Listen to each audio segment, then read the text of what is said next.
સંસદમાંથી સંસદ સભ્યોને સસ્પેન્ડ કર્યા હોવાના વિરોધમાં શહેર કોંગ્રેસ દ્વારા ધરણા કાર્યક્રમ યોજાયો। સંસદ સભામાંથી સંસદ સભ્યોને સસ્પેન્ડ કર્યા હોવાના વિરોધમાં શહેર કોંગ્રેસ દ્વારા ધરણા કાર્યક્રમ યોજવામાં આવ્યો હતો। આ ધરણા કાર્યક્રમમાં શહેર પ્રમુખ પ્રકાશભાઈ વાઘાણી, વિરોધ પક્ષના નેતા ભરતભાઈ બુદેલિયા, પૂર્વ પ્રમુખ ડોક્ટર રાણીગા સાહેબ, નગરસેવકો અને કાર્યકર્તાઓ દ્વારા સંસદ સભામાંથી સસ્પેન્ડ કરાયેલા સંસદ સભ્યોના સમર્થનમાં કેન્દ્ર સરકાર સામે ધરણાના માધ્યમથી વિરોધ પ્રદર્શિત કરવામાં આવ્યો હતો।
भाजपा हमसे डरती है, पुलिस को आगे करती है, भाजपा हमसे डरती है, पुलिस को आगे।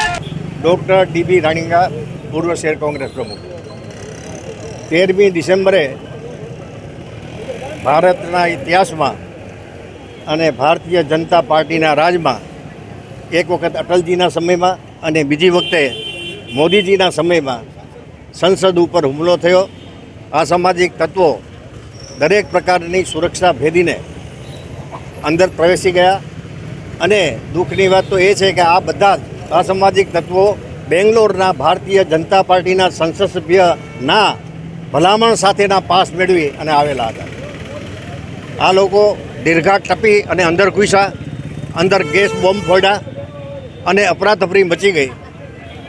आवुं बन्युं ए खरेखर आपणा इतिहास में खूब ज दुखदायक है અને શરમજનક છે। આ બાબતની ચર્ચા કરવા માટે વિરોધ પક્ષોએ સંયુક્તપણે માંગણી કરી કે ગૃહપ્રધાનશ્રી સંસદમાં આવે અને જવાબ કરે, પણ ગૃહપ્રધાનશ્રી, વડાપ્રધાન કે કોઈ પણ જવાબદાર વ્યક્તિએ આ વાત કાને ધરી નહીં અને લોકશાહીની અંદર લોકોના પ્રતિનિધિ એવા સંસદ સભ્યો અને રાજ્યસભાના સભ્યો 143ને જે આ દેશના ઇતિહાસની અંદર વધુમાં વધુ संसद सभ्यों ने डिबाट करवामां आव्या होय, सस्पेन्ड करवामां आव्या होय, तो आ काळा दिवसे बन्युं छे। 143 संसद सभ्यों ने सस्पेन्ड करवामां आव्या। अत्यारे सवाल ए उठे छे के लोकशाहीनी अंदर लोकोना प्रतिनिधिनुं गळुं दबाववुं अने विरोधीओने दबाववा, आ आवडा मोटा देशनी अंदर बंधारणना हक प्रमाणे लोकोने वर्तवा न देवुं अने एनो अवाज गुंगळावવો ए लोकशाही माटे कमनसीबी छे। लोकशाही खतरामां छे અને એને માટે લોકોને જાગૃત કરવા માટે, એનો વિરોધ કરવા માટે ઓલ ઇન્ડિયા કોંગ્રેસ કમિટી અને ગુજરાત પ્રદેશ કોંગ્રેસ સમિતિના આદેશ છે।